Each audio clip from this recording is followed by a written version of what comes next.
may HIV crisis sa Pinas. Bata na rin ang tinatamaan at social media ang isa sa mga dahilan. Ayon sa DOH, kailangan na itong aksyonan bago pa lumala. Narito ang agenda report ng ating kasamang si Corina Sanchez Rojas.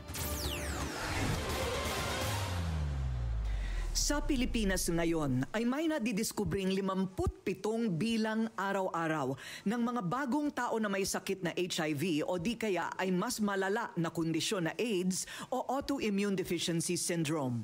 Mas malawak at mabilis ngayon ang pagkalat ng sakit ng mahigit 500% ang dinami mula 2010 hanggang sa kasalukuyan. Ang Pilipinas ang number 1 sa dami ng mga bagong kaso ng HIV sa buong Southeast Asia at isa sa pinakamabilis ang pagkalat sa buong mundo. Sa pagsasaliksik, nakita na ang social media ang isa sa pangunahing dahilan kung bakit dumadami at bumabata ang edad ng mga nahahawa.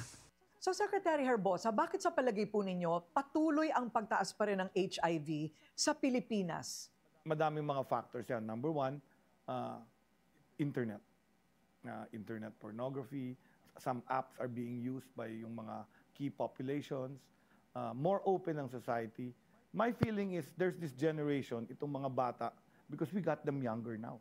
30% are 15 to 24 years old. So this is the generation that did not see HIV when HIV was a pandemic. Si alias Kyle ay 17 anyos at nabubuhay na may HIV.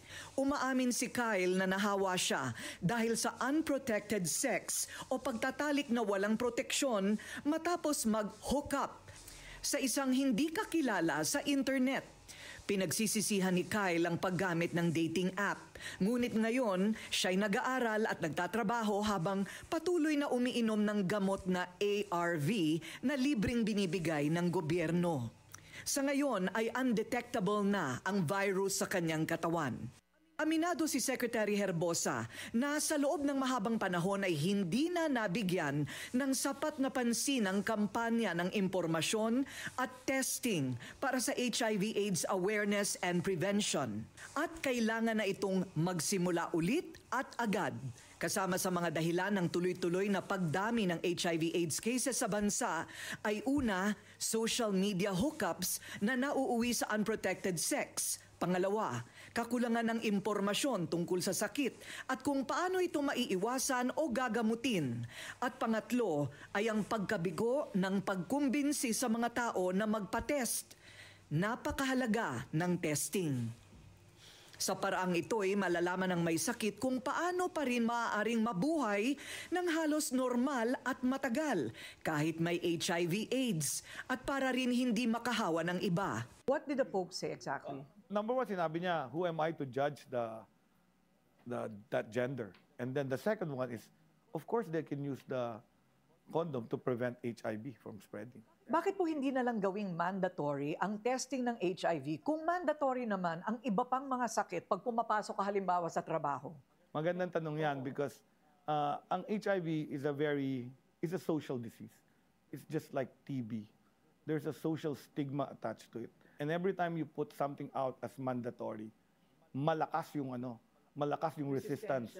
Whereas as doctors, we do mandatory things. You know, we enter we have mandatory pag nag-surgery, kailangan magka-hepatitis injection ka to protect you from your diseases as you handle blood and other things. So ganon yung thinking. I think it's more of the misconception and we need to change that. I think in this day and age na nobody dies of AIDS, having HIV is no longer a death sentence. Upang bigyan pa ng ngipin ng Republic Act 8504 o Philippine AIDS Prevention and Control Act of 1998 at Philippine AIDS and HIV Policy Act of 2018, nais ni Herbosa idagdag sa batas ang mandatory testing. Ngunit may opt-out clause o maaaring tumanggi ang individual na itest.